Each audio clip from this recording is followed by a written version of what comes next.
Hi everyone, welcome to the channel for a new tournament introduction video. So we have the 10-year anniversary of the Ninth Age project, which is amazing if you consider that just a project held by people that do that on their free time. Basically, we have no professional, we have no company behind.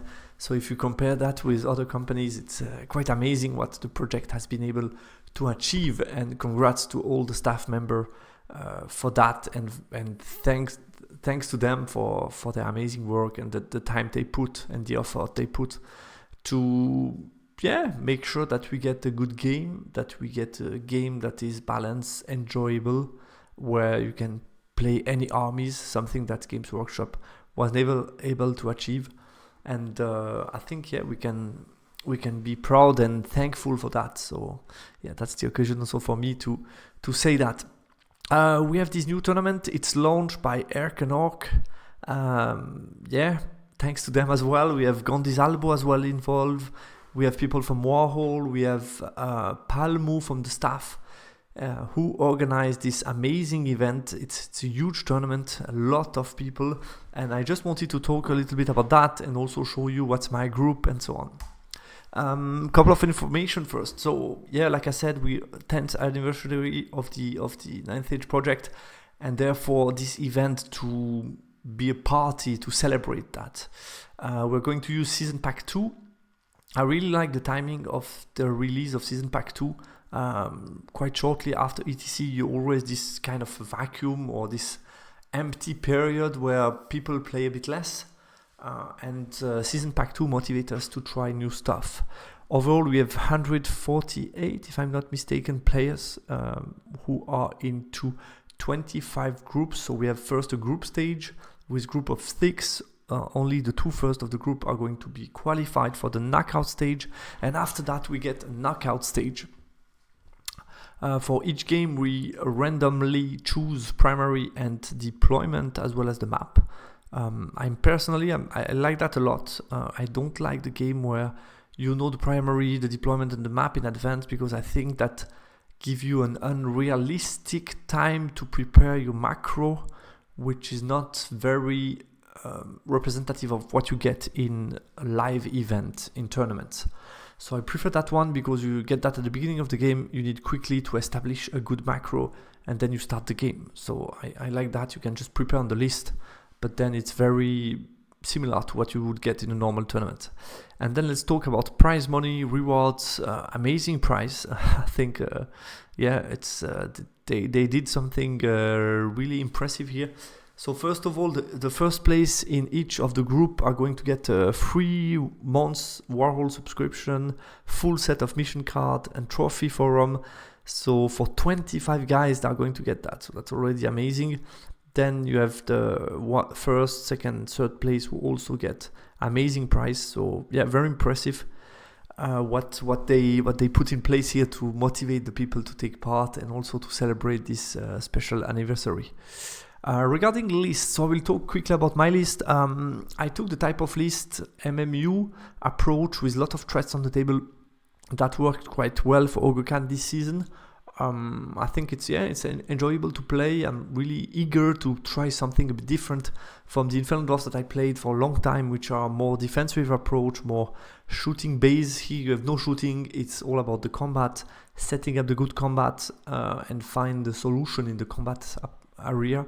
So it's going to be very interesting for me to go back with Ogre Khan and to play a different playstyle, basically.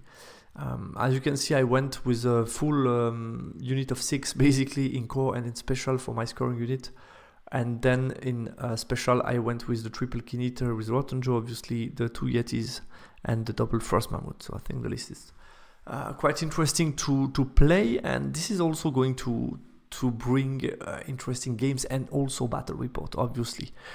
That being said, you could think, okay, that's a very aggressive list, so that's going to be a lot more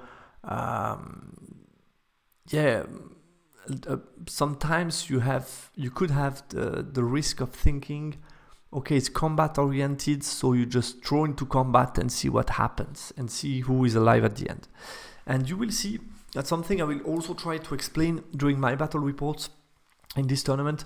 I'm always trying to play a similar approach I would say getting a solid plan, playing on the advantage, sometimes augment the variance if you need it, for example, if you're not sure to win the primary or stuff like that, but also be able to reduce the variance and volatility in the game and volatility around the result if you are leading. And I think those general principles that you've been seeing me applying in most of my games, I try to do it in all my games, and I've been talking about that a lot during the years.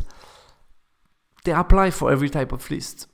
They apply for shooty list, they apply for combat list. And I think that's going to be interesting for you also to see how I am able to apply this principle in games with a combat list.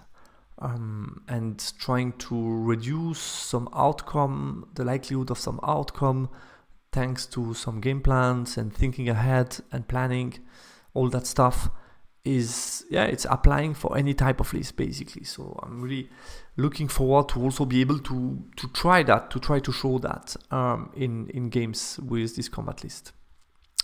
But obviously when you play combat and attacking list, you are going to take most of the time more risk than a defensive list. That's part of the game. Anyway, this is my group. I'm in group 6. You can follow all the groups and result on New Recruit. You can follow the games on Warhol. There are plenty of games to follow. I mean, it's amazing. That's what I like about this type of event. You have a lot of people playing, and every evening you can just log in on Warhol and see some games. In my group, I have Xus from Team Spain, Alfredini, who's also living in Spain, played for Colombia at ETC. So 2 guys who are Spanish in that sense, playing the first playing Demon, second one's playing similar to what he brought to ETC, DE. Then we have the French-speaking part, which I'm part of. So we have 2 French and 2 Swiss in this pod. So not a big mix of nationalities. The first one hasn't a lot of games recorded in New Recruit. That's why he has a relatively low elo in comparison to the others in the group. But I know he's part of the French group of players in France that is quite solid, that are playing a lot, following a lot of game, and are quite impressive and winning tournaments on the French scene from time to time. So definitely also somebody I need to respect. He's playing, as you can see, Kingdom of Ekuten type of list that we have been seeing a lot this year. Multiple units, knight units, chaff piece, the Fey Knight that can be also blocking. Then Little Folk Hero plus an Hippogriff and Master Shamanist. So quite a strong list definitely.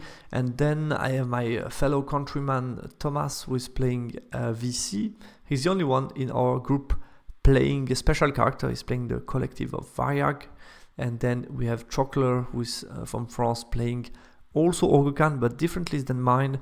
He's around 3 big unit and no BSB. So definitely another type of risk approach, but trying to put as many things on the table as possible. So that's going to be my group. And like I said, I have those 5 games to play. Generally speaking, a lot of group game to watch and to play until end of November. So that's going to be interesting. I've talked about New Recruit Warhol. You find everything there.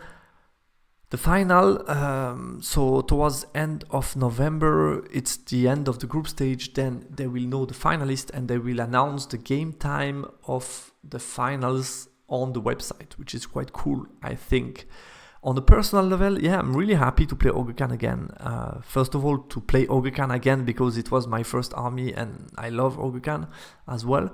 And second of all, to play and to bring a different play style on the table with a combat list, which is obviously going to, ask some different qualities as a player from me, to require some different qualities. And I'm eager to face the challenge and to see how that goes.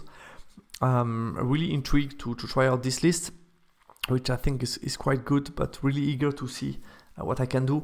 And I think also for a solo tournament, I think this list is more suited than my Infernal Dwarfs list, in the sense that I think it has chances against pretty much everything.